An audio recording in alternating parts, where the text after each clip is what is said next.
Yan, tamang-tama, Radyoman Ed. Pagkatapos kan mga mainit na mga issue, ay gawa kita ngunyan nin makakaulay digdin na bisita.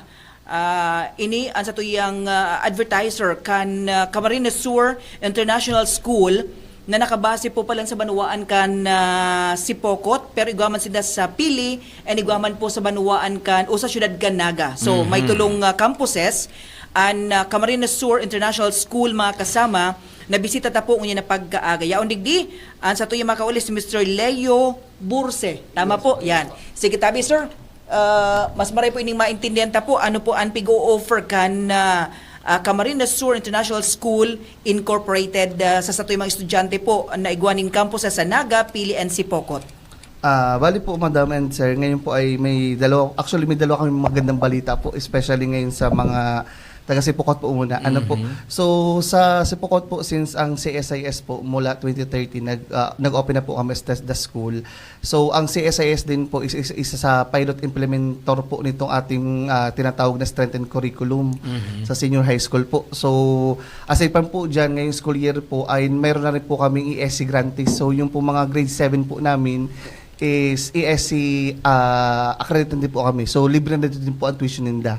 Ano po, bukod po sa grade 7 at saka po grade 11 na pwede po sila mag-apply po for voucher recipient. Ano po.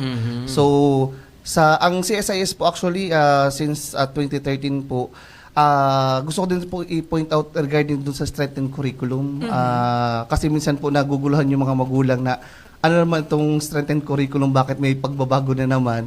Ang kagandahan po kasi nito, since in pilot implementor po kami last year, so nakita na po namin kung anong ganda ba nitong strengthened curriculum na tinatawag po natin. Ano po, since senior high school po, nagkaroon na tayo ng kung sa ano nga po, from 15 core subjects na ino-offer sa senior high school po, grade 11 and grade 12.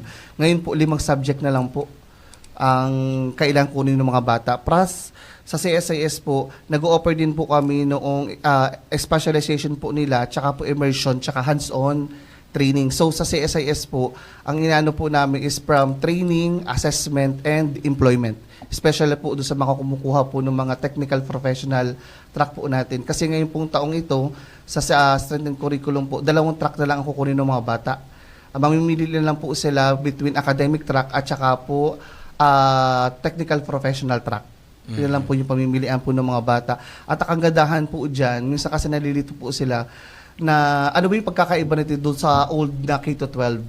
Ano po? So ang kagandahan po nito, mas may free will na yung mga bata na pumili nung kanilang track. Kasi nung nakaraan po kasi, pag nagsimula ka sa strand ng STEM, ABM, mag-graduate ka ng STEM, mag-graduate ka ng ABM, mag-graduate ka ng USO, mag-graduate ka ng TBL track. Ngayon po, magkakaroon tayo ng doorway option na tinatawag.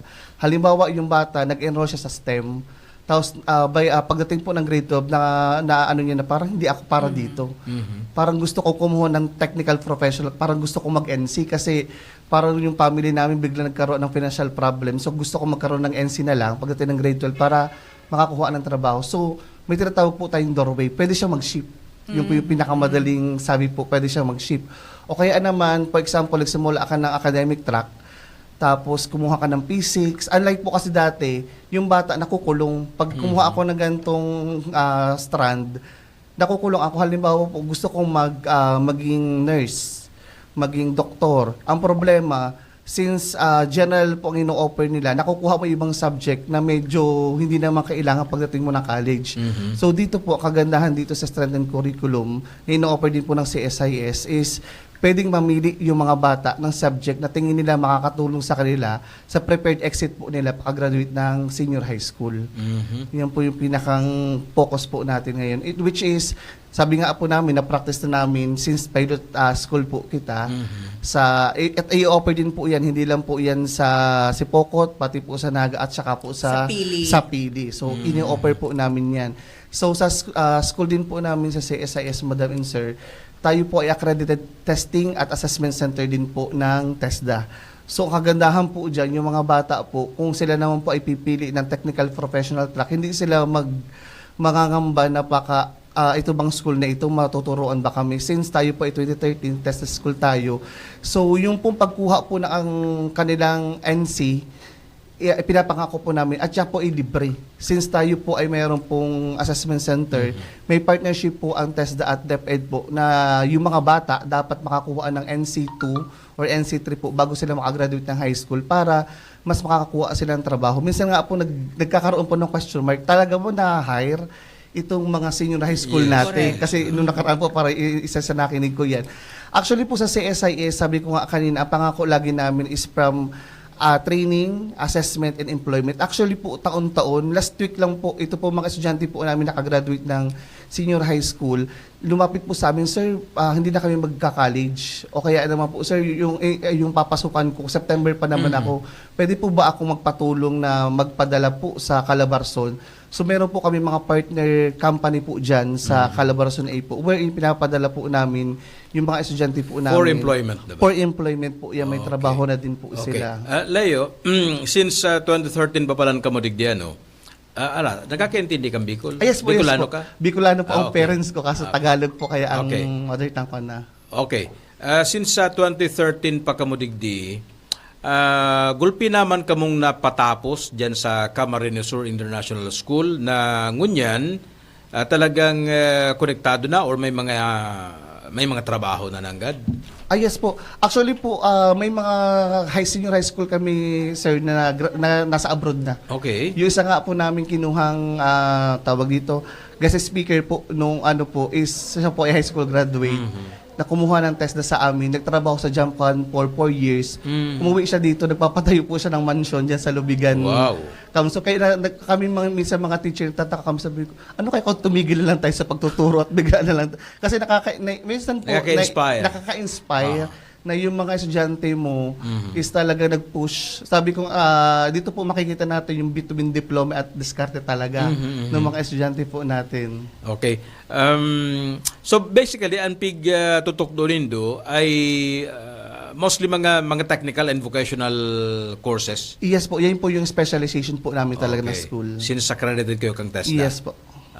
Okay. So yan ang karahayan Radyo Man Ed. Aram mo minsan ibaga to si talagang pinaka-konsepto kan gobyerno sa K-12 Yes po. na kung abo mo na magtapos nin kolehiyo, K-12 pa lang pwede ka na makalaog ng trabaho. So pati sa employment opportunity nag-o-offer an Yeah, may mga partners na. Yes. Yan ang karahayan dyan. And itong sige sir, itong voucher na pwedeng ma-avail na Sa free. voucher naman po, ito naman po yung sa lahat. Pag ikaw po ay graduate ka ng junior high school, any public school po sa buong Pilipinas po, nag-graduate ka na nitong last March lang po or April. So ikaw po ay kwalipikado makatanggap ng voucher po. So hindi mo kailangan mag-apply. So ano yan? May limit lang ba ni estudyante or wala unlimited naman po. ang Unlimited take-over? po yan. Okay. Basta po nakagraduate ka po sa pampublikong paaralan ngayon pong school year 2025 to 2026. If ever Automatic, pwede yes ka po. mag-avail ka. At saka po ito mga graduate po ng private school na may ESC grantees. Automatic po silang kwalipikado doon sa ating voucher program po. Okay, so sige po, Tabi. By the way, Tabi Rajaman Ed, sa tuwing kaulay si Mr. Leo Bursa, siya po ang principal kan CSIS Pocot. Sige Okay. po, paano mag-enroll? Sa info makuha sa inyong eskwelahan para sa informasyon ka sa tuwing mga prantabay? Ang school po namin sa Sipocot po, nasa central lang po talaga kami. Sa South Central Sipocot, Camarines Sur po, harani po kami sa Land Bank at saka po sa South Central Elementary School po. Sa Naga naman po sa kilometer 9, Pacul, Naga City. Harani po yan doon sa pumping station tsaka po sa Flower Farm. Okay. Po. Sa pili naman po, nasa Central din po, nasa Omega Building. So talaga pong hindi mahirap hanapin yung aming eskwelahan po. So sa Naga, nasa Pacul ka mo? Yes po. Kilometro 9? Yes Harani po. duman sa pumping station sa may flower Farm. farm. Opo. Okay.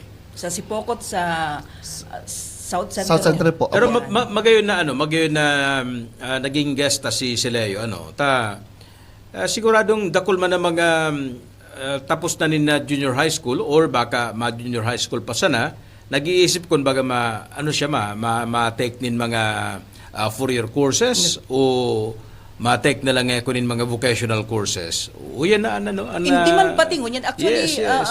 automatic an employment, Radyo Man Ed, even abroad, di ba? Yes po. Talagang swak na swak ang kunigwa kanin itong NC2, NC2. Yes na po. pigre-required dahil sinda akreditado po kan TESDA. TESDA. Actually Yes. po, to makisingit ko lang po. Nito nakaraan po, meron kami pina-OJT po doon sa Laguna na grade. Ito po, graduate lang po ng grade 12.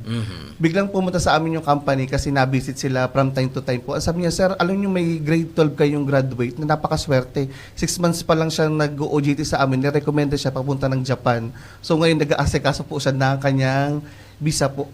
So grade 12 pa lang po, hindi siya graduate ng 4-year course. Yes po. So, SINDA package, training, assessment, and And employment. employment po, yes po. Okay. So, thank you so much. Kay Banang Palanig din si Ma'am Amica Joyce Lorene Ruizo. Yan. Thank you so much again sa Camarines Sur International School Incorporated. Thank you po. Salamat, sir. Okay. Salamat. Ha? Mabalos. Thank you po. Mabalos. Okay. Okay. Yan po ang sa tuyang bisita ngunyan.